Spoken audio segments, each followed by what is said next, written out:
Here's a guy who has some silly ideas about atheists. One way that a lot of people got to know your work then was you're engaging and debating the new atheists.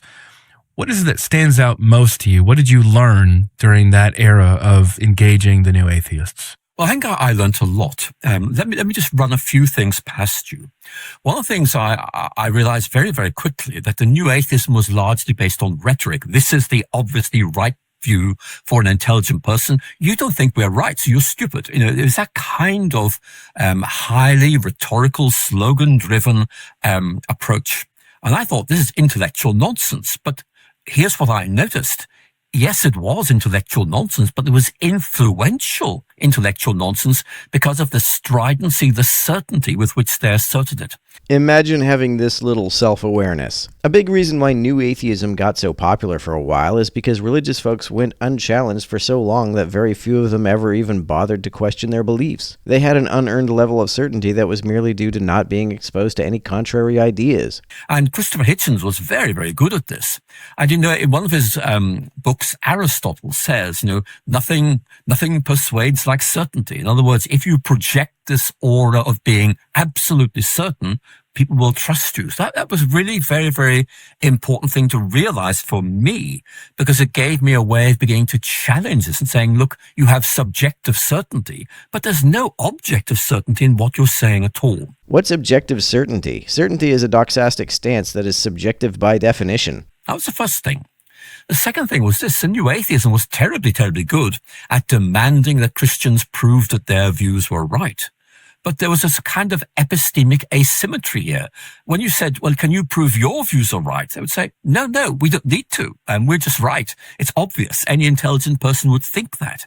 That's a straw man. Some of the new atheists, including Hitchens, defined atheism broadly enough to encompass agnosticism. Hitchens didn't insist that God did not exist. He simply was not convinced that a God does exist. He didn't have to defend the claim that God does not exist because it wasn't a claim he was making in the first place. Rather, he simply dismissed the claim that a God does exist, and he justified doing so with a maxim that became known as Hitchens' razor. That which is asserted without evidence can be dismissed without evidence. And so I think that one of the things I began to realize is that you could play a little game which is called being fair. I'll try and prove my position, but listen, you've got to prove yours as well. Why does anyone have to prove a position if they aren't promoting any position? I think a necessary condition for holding a burden of proof is the attempt to convince someone of something. Atheists who are not trying to convince anyone that God does not exist are under no obligation to prove it. And that proved to be very, very difficult for them because, of course, it can't be done. Yes, I imagine it's quite difficult to defend a claim you never made in the first place. However, while I don't try to convince people that there is no God, I do think I can prove it depending on how you define God. The definitions that seem most common among apologists and theologians look self-contradictory to me, and proving that any God described by such definitions does not exist is simply a matter of showing the contradiction. So I think that was another thing. But here's the third thing I've learned, which is really over the many years since then, as I have met more and more people who come to me and say, Alistair, I read your book on Dawkins, and actually it moved me away from new atheism. Thank you so much. Did it move them toward Christianity? If so, that would be very silly. You can disagree with a lot of what Dawkins said and still not agree with Christianity. What I see is many, many people, some of whom now are good friends, who in effect came to faith through Dawkins by realizing that Dawkins was talking nonsense. I'd like to know who these friends are, because that's very silly. I've seen Dawkins talk nonsense about a lot of things, and it didn't bring me to faith. But that Christianity seemed to be saying something a lot more interesting. I guess there are a lot of people who think that the more interesting a claim is, the more likely it is to be true. So I think it's very important for us all to say, look, when some influential cultural opinion begins to develop, let's engage it and show Christianity is able to say something significant in response, but also offer something even better as an alternative. What do you mean by better? I hear a lot of people say that Christianity gives hope or meaning or purpose. First of all, the purpose that Christians claim God has given to humans is to love and glorify Him, which is not very appealing. Secondly, even if it were appealing, that wouldn't make Christianity the slightest bit more convincing. The folks who find Christianity more convincing because they like the sound of what it says have very easily manipulable beliefs. Well, Christianity is still here. You're still doing your apologetics and evangelism work. But the new atheist movement has come and it's gone. The secularist movement, which predates new atheism and has succeeded new atheism, is still here.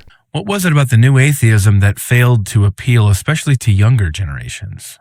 Well, I think there were several things. Let me list the ones that people have mentioned to me. And I've looked at some of these, but some of these are observations others have made to me.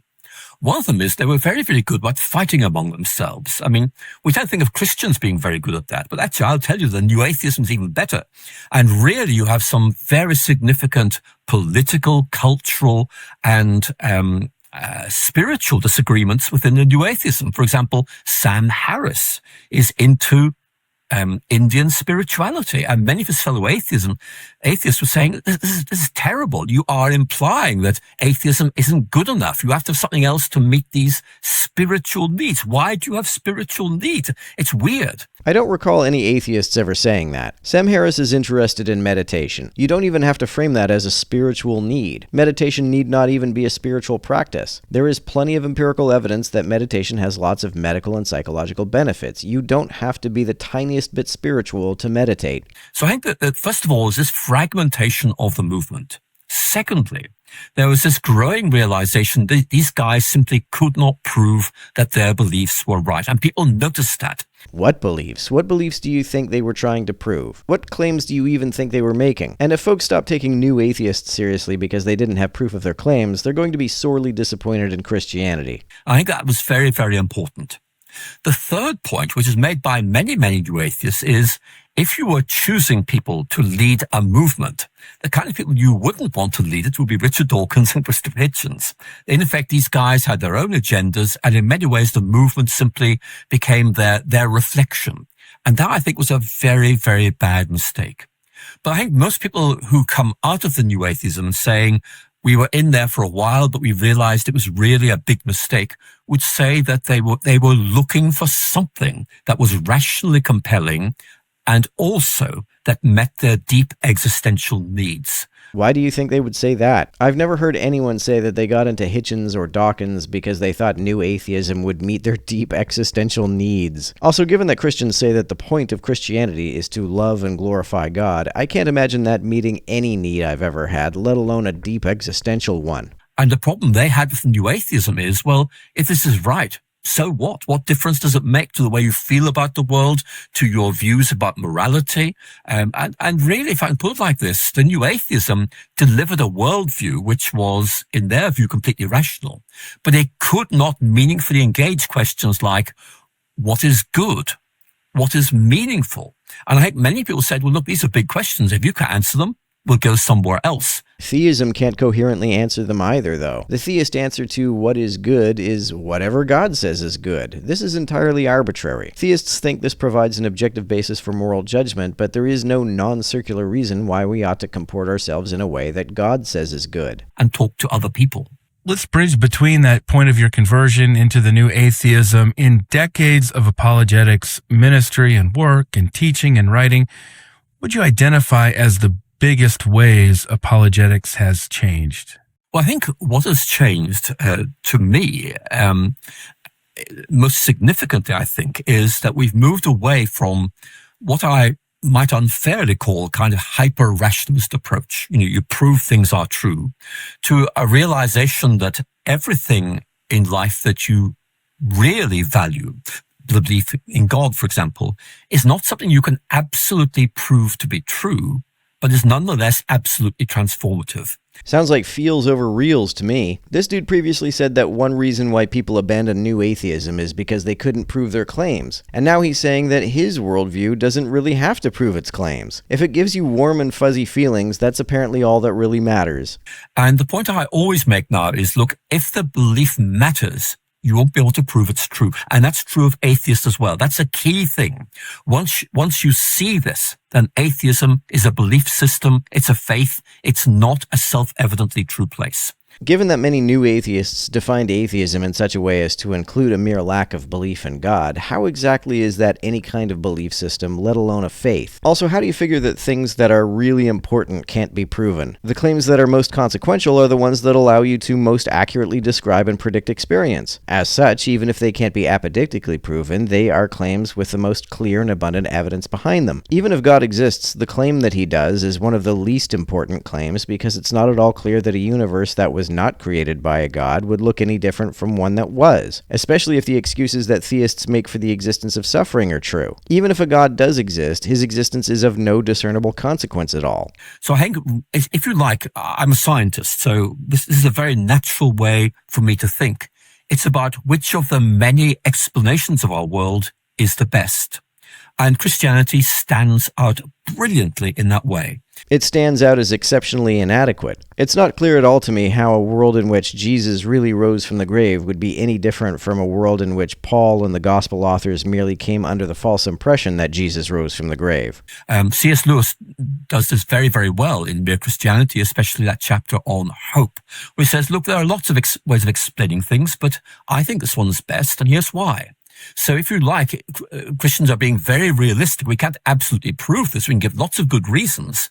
But in the end, the guy who convinces people is me. It's the Holy Spirit. If that's the case, then evangelism and apologetics are entirely pointless. And my role as an apologist is to help God convert people. I have a role to play, but God has an even more important role to play, which is opening people's minds, enlightening them, changing their hearts, and finally bringing them home. Poor God, he's so helpless without proselytizers. How does this guy not see how absurd it is to think that an all-powerful God would need help with anything?